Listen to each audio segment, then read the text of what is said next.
ಎಲ್ಲರಿಗೂ ನಮಸ್ಕಾರ. ನಾನು ನಿಮ್ಮ ಸಾಗರ್ ಹೊಸಮನಿ. ನಿಮಗೆಲ್ಲರಿಗೂ ಕೂಡ ನಮ್ಮ ಚಾನೆಲ್ನ ಮತ್ತೊಂದು ವಿಡಿಯೋಗೆ ಸ್ವಾಗತ. ಇಂದಿನ ಈ ವಿಡಿಯೋದಲ್ಲಿ ನಾವು ಲೆವರ್ಸ್ಟೈನ್ ರವರ ಕನಿಷ್ಠ ಪ್ರಯತ್ನ ಸಿದ್ಧಾಂತ ಅಂದ್ರೆ ಕ್ರಿಟಿಕಲ್ ಮಿನಿಮಮ್ ಎಫರ್ಟ್ ಥಿಯರಿಯನ್ನ ಎಕ್ಸ್ಪ್ಲೈನ್ ಮಾಡಲಿದ್ದೇನೆ.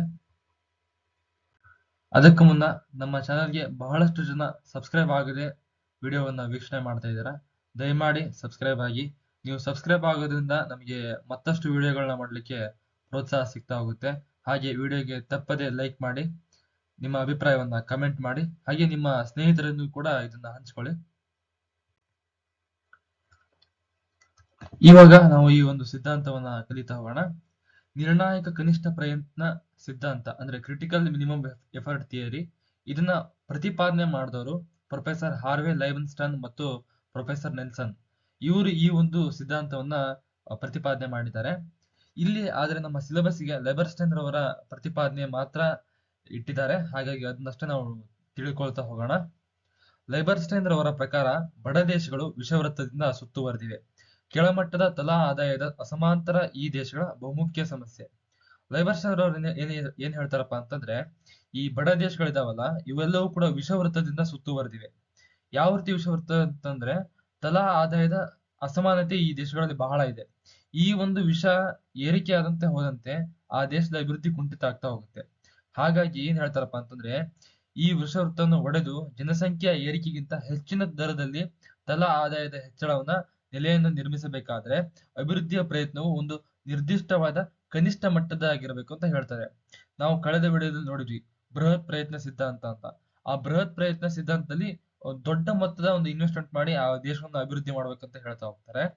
ಆದ್ರೆ ಈ ಒಂದು ಸಿದ್ಧಾಂತದಲ್ಲಿ ಏನ್ ಹೇಳ್ತಾರಪ್ಪ ಅಂತಂದ್ರೆ, ಕನಿಷ್ಠ ಪ್ರಯತ್ನ ಅಂದ್ರೆ ಸಣ್ಣ ಮಟ್ಟದ ಪ್ರಯತ್ನಗಳನ್ನ ಮಾಡ್ತಾ ಹೋದ್ರು ಕೂಡ ನಾವು ಅಭಿವೃದ್ಧಿಯನ್ನು ಸಾಧಿಸಬಹುದು ಅಂತ ಹೇಳ್ತಾ ಹೋಗ್ತಾರೆ.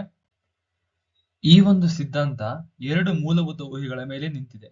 ಯಾವ್ದೆಲ್ಲ ಅಂತಂದ್ರೆ, ಮೊದಲನೇದಾಗಿ ತಲಾ ಆದಾಯದ ಹೆಚ್ಚಳಕ್ಕೆ ಆದ್ಯ ಗಮನ, ಹಾಗೂ ಎರಡನೇದ್ದು ಜನಸಂಖ್ಯಾ ಹೆಚ್ಚಳದ ಅಪಾಯ.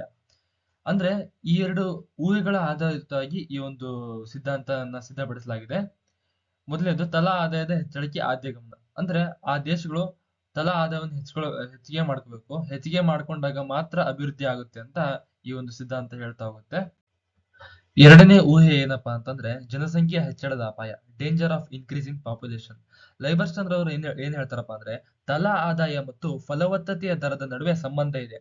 ಯಾವ ರೀತಿಯ ಸಂಬಂಧ ಅಂತಂದ್ರೆ, ಈಗ ನಮ್ಮ ಜೀವನಾವಶ್ಯಕ ಮಟ್ಟಕ್ಕೆ ಎಷ್ಟು ಹಣ ಬೇಕಲ್ಲ, ಅಂದ್ರೆ ಆದಾಯ ಬೇಕಲ್ಲ, ಅದಕ್ಕಿಂತ ಹೆಚ್ಚಿಗೆ ಏರಿದಾಗ ಏನ್ ಮಾಡ್ತೇವೆ ಅಂತಂದ್ರೆ, ನಾವು ಹಾಸ್ಪಿಟಲ್ಗೆಲ್ಲ ಹೋಗ್ತೀವಿ ಅಥವಾ ನಮ್ಮ ಆರೋಗ್ಯ ತಪಾಸಣೆಗಳನ್ನ ಮಾಡ್ಕೊಂತ ಹೋಗ್ತೀವಿ. ಅವಾಗ ಮರಣ ದರ ಕಡಿಮೆ ಆಗ್ತಾ ಹೋಗುತ್ತೆ, ಅಂದ್ರೆ ನಾವು ಸಾಯುವಂತ ಪ್ರಮಾಣ ಕಡಿಮೆ ಆಗ್ತಾ ಹೋಗುತ್ತೆ. ಇದಾದ್ಮೇಲೆ ಲೈಬರ್ಸ್ಟನ್ ಅವರು ಏನ್ ಹೇಳ್ತಾರಪ್ಪ ಅಂತಂದ್ರೆ, ಒಂದು ನಿರ್ದಿಷ್ಟ ಹಂತದವರೆಗೆ ಮಾತ್ರ ಈ ರೀತಿ ಆಗೋದು. ಕೊನೆಗೆ ಏನಾಗುತ್ತಪ್ಪ ಅಂದ್ರೆ, ತಲಾದಾಯ ಇನ್ನೂ ಏರ್ತಾ ಹೋದಂಗೆ ಜನನ ದರ ತಾನಾಗಿ ಕುಸಿತಾ ಹೋಗುತ್ತೆ. ಆಗ ಪ್ರಗತಿಗೆ ಪ್ರಕ್ರಿಯೆ ಚಾಲನೆ ದೊರೆಯುತ್ತೆ. ಆಮೇಲೆ ಇಂತಹ ಪರಿಸ್ಥಿತಿಯನ್ನು ನಿರ್ಮಾಣ ಮಾಡೋದಕ್ಕೆ ಒಂದು ನಿರ್ಣಾಯಕವಾದ ಕನಿಷ್ಠ ಪ್ರಯತ್ನ ಅವಶ್ಯಕವಾಗಿರುತ್ತೆ. ಈ ತರ ಒಂದು ಪ್ರಗತಿಯ ಚಾಲನೆಗೆ ಒಂದು ಹಂತ ಬರುತ್ತದ, ಆ ಒಂದು ಹಂತವನ್ನ ಅಥವಾ ಆ ಒಂದು ಪರಿಸ್ಥಿತಿಯನ್ನು ನಿರ್ಮಾಣ ಮಾಡ್ಬೇಕು ಅಂತಂದ್ರೆ ಒಂದು ಕನಿಷ್ಠವಾದಂತ ಪ್ರಯತ್ನ ಅವಶ್ಯಕವಾಗಿರುತ್ತೆ ಅಂತ ಲೈಬರ್ಸ್ಟನ್ ಅವರು ಹೇಳ್ತಾ ಹೋಗ್ತಾರೆ. ಇನ್ನು ಬೆಳವಣಿಗೆಗೆ ಅಡ್ಡಿಯಾಗಿರುವಂತ ಅಂಶಗಳು, ಹಿಂಡರೆನ್ಸಸ್ ಟು ಗ್ರೋತ್. ಈ ಅನಭಿವೃದ್ಧ ದೇಶಗಳು ಪ್ರಗತಿಗೆ ಅಡ್ಡಿಯಾಗಿರುವ ಮತ್ತು ಆದಾಯವನ್ನು ತಗ್ಗಿಸುವಂತ ಹಲವು ಸಂಗತಿಗಳಿಂದ ಆವೃತವಾಗಿದೆ ಅಂತ ಲೈಬರ್ಸ್ಟನ್ ಅವರು ಹೇಳ್ತಾ ಹೋಗ್ತಾರೆ. ಯಾವುದೆಲ್ಲ ಅಂತಂದು ಇವಾಗ ನಾವು ನೋಡ್ತಾ ಹೋಗೋಣ. ಮೊದಲನೇದಾಗಿ ಜನಸಂಖ್ಯಾ ಬಾಹುಳ್ಯ, ಹೆವಿ ಪಾಪ್ಯುಲೇಷನ್.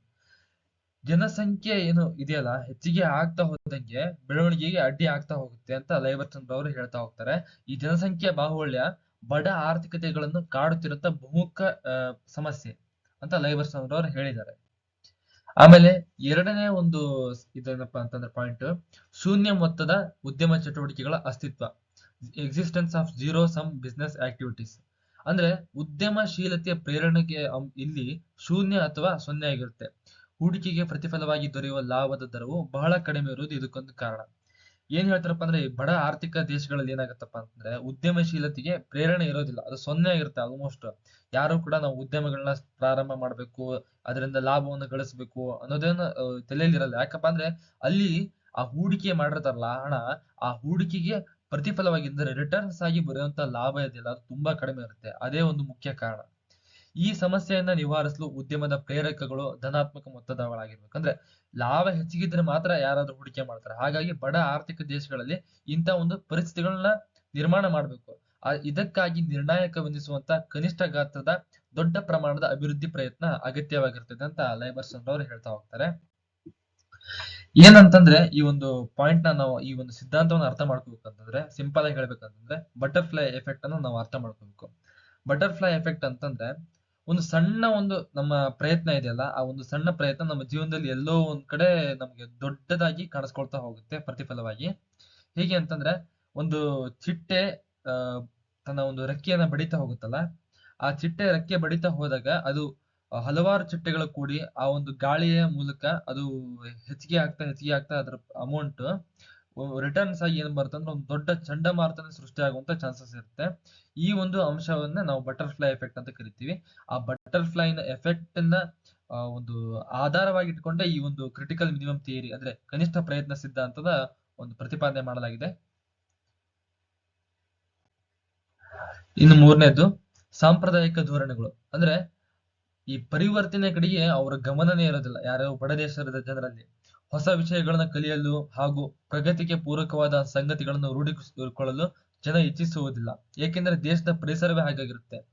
ಈ ಬಡ ದೇಶಗಳಲ್ಲಿ, ತೀರಾ ಬಡ ದೇಶಗಳಲ್ಲಿ ಏನಿರುತ್ತಪ್ಪ ಅಂತಂದ್ರೆ ಜನರಲ್ಲಿ ಮೂಢನಂಬಿಕೆಗಳು ಅಥವಾ ಅವರಿಗೆ ಸೈಂಟಿಫಿಕ್ ಟೆಂಪರ್ಮೆಂಟ್ ಇರೋದಿಲ್ಲ. ಆಮೇಲೆ ಹೊಸ ವಿಷಯಗಳು ಬಂತಪ್ಪ ಅಂದ್ರೆ, ಈಗ ಫಾರ್ ಎಕ್ಸಾಂಪಲ್ AI ಬಂದಿದೆ, ಅದನ್ನ ಕಲಿಬೇಕನ್ನೋ ಆಸಕ್ತಿ ಬಹಳ ಜನಕ್ಕೆ ಇರೋದಿಲ್ಲ ಅಂತ ದೇಶಗಳಲ್ಲಿ. ನಮ್ಮ ದೇಶದಲ್ಲಿ ಎಲ್ಲರಿಗೂ ಇದೆ, ಬಟ್ ಆ ದೇಶಗಳ ಉದಾಹರಣೆಯಾಗಿ ನಾನು ಇದನ್ನ ಕೊಡ್ತಾ ಇದ್ದೀನಿ ಅಷ್ಟೇ. ಯಾಕಂದ್ರೆ ಆ ದೇಶದ ಪರಿಸರವೇ ಹಾಗಾಗಿರ್ತದೆ. ಇನ್ನು 4ನೇ ಪಾಯಿಂಟ್, ಸುವ್ಯಕ್ತ ಅನುಭೋಗ, ಕಾನ್ಸ್ಪಿಕ್ಯೂಯಸ್ ಕನ್ಸಂಪ್ಷನ್. ಈ ಕಾನ್ಸ್ಪಿಕ್ಯೂಯಸ್ ಕನ್ಸಂಪ್ಷನ್ ಅಂತಂದ್ರೆ ಅಗತ್ಯ ಇರೋದಕ್ಕಿಂತ ಹೆಚ್ಚಿಗೆ ಹಣವನ್ನ ಖರ್ಚು ಮಾಡ್ತಾ ಇರೋಂಥದ್ದು. ಯಾವ ರೀತಿ ಅಂತಂದ್ರೆ ಅದು ಕೂಡ ಜಸ್ಟ್ ಶೋ ಆಫ್ಗೋಸ್ಕರ, ಅಂದ್ರೆ ನಮ್ಮ ಹತ್ರ ಹಣ ಇದೆ ಅಂತ ತೋರ್ಸ್ಕೋಬೇಕು ಅಂತಂದು ಅಗತ್ಯಕ್ಕಿಂತ ಹೆಚ್ಚಿನ ಖರ್ಚು ಮಾಡ್ತಿರ್ತಾರೆ. ಆ ಒಂದು ಹಣವನ್ನ ಸುಮ್ನೆ ಲಕ್ಸುರಿಯಸ್ ಗೂಡ್ಸ್ ಗಳಲ್ಲಿ ಖರ್ಚು ಮಾಡೋ ಬದಲಿಗೆ ಆ ದೇಶದ ಮೇಲೆ ಹೂಡಿಕೆ ಮಾಡಿದ್ರಂತಂದ್ರೆ ಆವಾಗ ಆ ದೇಶದಲ್ಲಿ ಉದ್ಯಮಗಳು ಪ್ರಾರಂಭವಾಗ್ತದೆ. ಆವಾಗ ಆ ದೇಶ ಆರ್ಥಿಕವಾಗಿ ಅಭಿವೃದ್ಧಿ ಆಗ್ತಾ ಹೋಗುತ್ತೆ. ನೆಕ್ಸ್ಟ್ ಮುಂದಿನ ಪಾಯಿಂಟ್, ಅಧಿಕ ಬಂಡವಾಳ ಉತ್ಪನ್ನ ಅನುಪಾತ, ಹೈ ಕ್ಯಾಪಿಟಲ್ ಔಟ್ಪುಟ್ ರೇಷಿಯೋ. ಅಂದ್ರೆ ಹೆಚ್ಚುವರಿ ಉತ್ಪನ್ನವನ್ನು ಪಡೆಯಲು ಅಗತ್ಯವಾಗಿರುವ ಬಂಡವಾಳದ ಪ್ರಮಾಣ ಜಾಸ್ತಿ ಇರುತ್ತದೆ. ಈ ಬಂಡವಾಳ ಉತ್ಪನ್ನ ಅನುಪಾತ ಇದೆಯಲ್ಲ, ಅಂದ್ರೆ ನಾವು ಹಾಕಿರುವಂತ ಬಂಡವಾಳಕ್ಕೆ ಉತ್ಪನ್ನ ಹೆಚ್ಚಿಗೆ ರೆಡಿ ಆಗ್ಬೇಕು. ಅಂದ್ರೆ ನಾವು ಕಡಿಮೆ ಬಂಡವಾಳ ಹಾಕಿದ್ರು ಕೂಡ ಹೆಚ್ಚಿಗೆ ಉತ್ಪನ್ನ ರೆಡಿ ಆಗ್ಬೇಕು. ಅವಾಗ ಮಾತ್ರ ನಮ್ಗೆ ಅಲ್ಲಿ ಲಾಭ ಕಾಣಿಸ್ಕೊಳ್ತಾ ಹೋಗುತ್ತೆ. ಅಂತ ಒಂದು ಸಂದರ್ಭಗಳು ಇದ್ದಾಗ ಮಾತ್ರ ಅಲ್ಲಿ ಉದ್ಯಮಗಳು ಹೆಚ್ಚಿಗೆ ಬರ್ತಾ ಹೋಗುತ್ತೆ. ಈ ಒಂದು ಪಾಯಿಂಟ್ ನ ಲೈಬರ್ಸನ್ ಅವರು ಹೇಳ್ತಾ ಹೋಗಿದ್ದಾರೆ. ಅಂಡ್ ಲೈಬರ್ಸನ್ ಅವರು ಒಂದು ತುಂಬಾ ಇಂಪಾರ್ಟೆಂಟ್ ಕಾನ್ಸೆಪ್ಟ್ ಹೇಳಿದ್ದಾರೆ, ಅಂದ್ರೆ ಬೆಳವಣಿಗೆಯ ಪ್ರತಿನಿಧಿಗಳು, ಏಜೆಂಟ್ಸ್ ಆಫ್ ಗ್ರೋತ್. ಅಂದ್ರೆ ಬೆಳವಣಿಗೆಯ ಪ್ರತಿನಿಧಿಗಳು ಅಂತಂದ್ರೆ ಆದಾಯವನ್ನು ವೃದ್ಧಿಸುವಂತಹ, ಆಮೇಲೆ ಆ ದೇಶದಲ್ಲಿ ಆರ್ಥಿಕ ಬೆಳವಣಿಗೆಗಳನ್ನ ಪ್ರಾರಂಭ ಮಾಡುವಂತ ಅಥವಾ ಆರ್ಥಿಕ ಪ್ರಗತಿಗೆ ಪೂರಕವಾಗಿರುವಂತಹ ಪರಿಸರವನ್ನು ನಿರ್ಮಾಣ ಮಾಡುವಂತ ವ್ಯಕ್ತಿಗಳು ಇವರೆಲ್ಲ. ಯಾರೆಲ್ಲ ಅಂತಂದ್ರೆ ಉಳಿತಾಯ ಮಾಡುವವರು, ಹೂಡಿಕೆ ಮಾಡುವವರು, ಉದ್ಯಮಿಗಳು ಮತ್ತು ನವಪ್ರವರ್ತಕರು ಅಂದ್ರೆ ಇನ್ನೋವೇಟರ್ಸ್.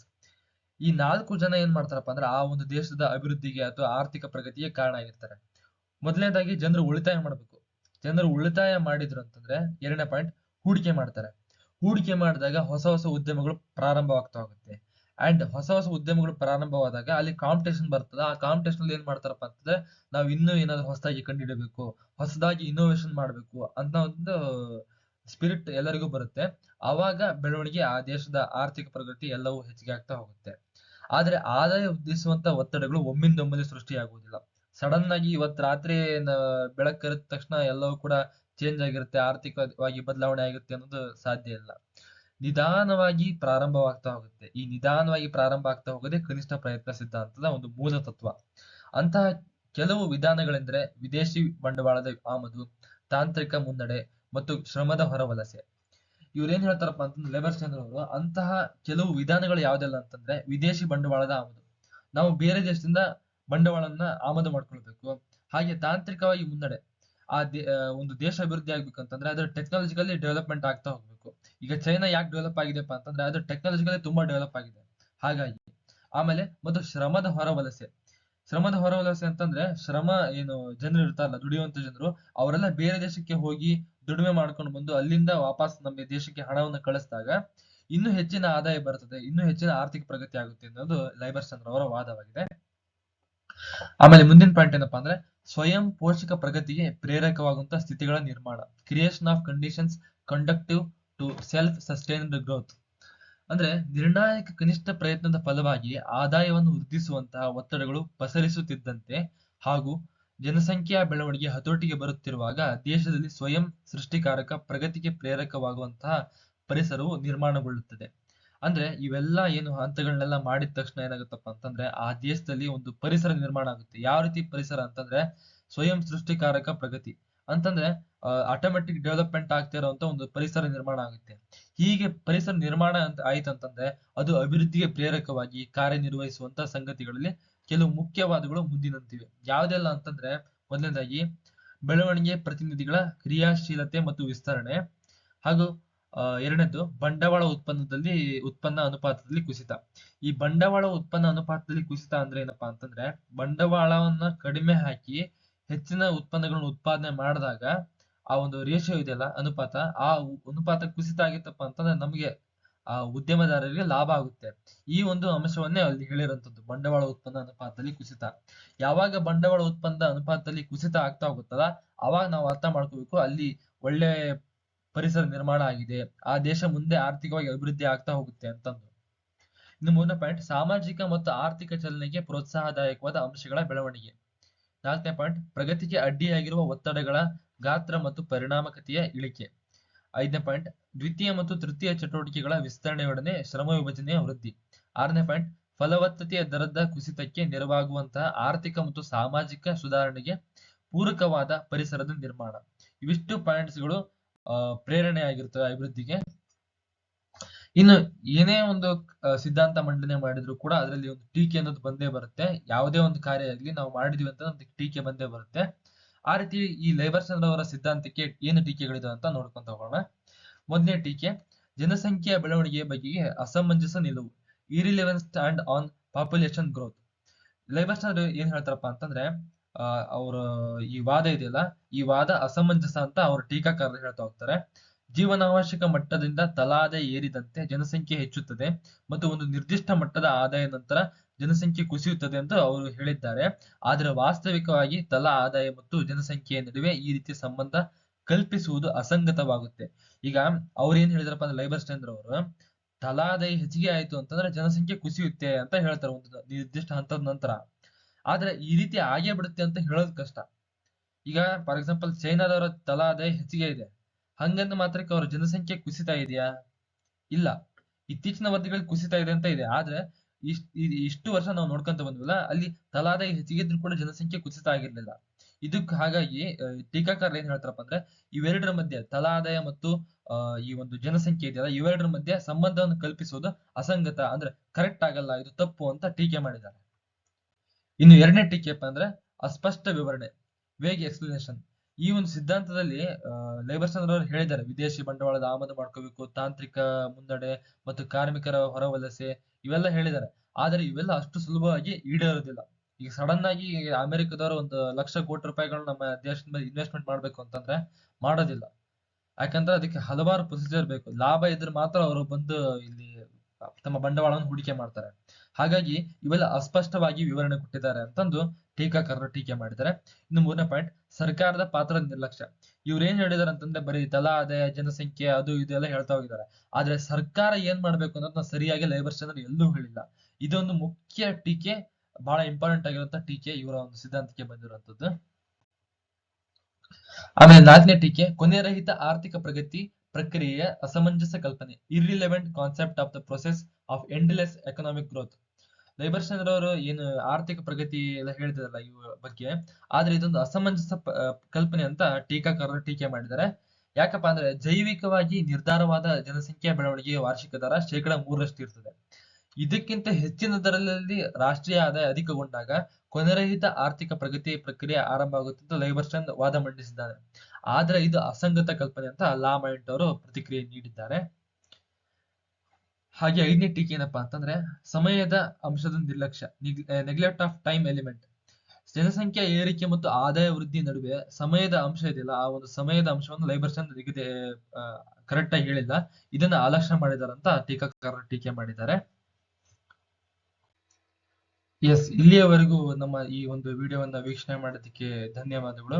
ಮತ್ತೊಮ್ಮೆ ಕೇಳ್ಕೊಳ್ತಾ ಇದ್ದೀನಿ ನಿಮ್ಮೆಲ್ಲರಿಗೂ ಕೂಡ, ನಮ್ಮ ಚಾನೆಲ್ನ ಬಹಳಷ್ಟು ಜನ ವೀಕ್ಷಕರು ಸಬ್ಸ್ಕ್ರೈಬ್ ಮಾಡಿಲ್ಲ, ದಯಮಾಡಿ ಸಬ್ಸ್ಕ್ರೈಬ್ ಮಾಡಿ ಹಾಗೂ ಲೈಕ್ ಮಾಡಿ ಪ್ರೋತ್ಸಾಹ ನೀಡಿ. ಯಾಕಂತಂದ್ರೆ ನಿಮ್ಮ ಒಂದು ಸಬ್ಸ್ಕ್ರಿಪ್ಷನ್ ಇಂದ ನಮಗೆ ಮತ್ತಷ್ಟು ಈ ತರದ ವಿಡಿಯೋಗಳನ್ನ ಮಾಡೋದಕ್ಕೆ ಪ್ರೋತ್ಸಾಹ ಸಿಗುತ್ತೆ. ಸಬ್ಸ್ಕ್ರಿಪ್ಷನ್ ಉಚಿತ ಆಗಿರುತ್ತೆ. ಇದೆಲ್ಲರಿಗೂ ಕೂಡ ನಿಮ್ಗೆ ಗೊತ್ತಿರೋಂಥದ್ದೇ ವಿಷಯ. ಮತ್ತೊಮ್ಮೆ ಧನ್ಯವಾದಗಳು.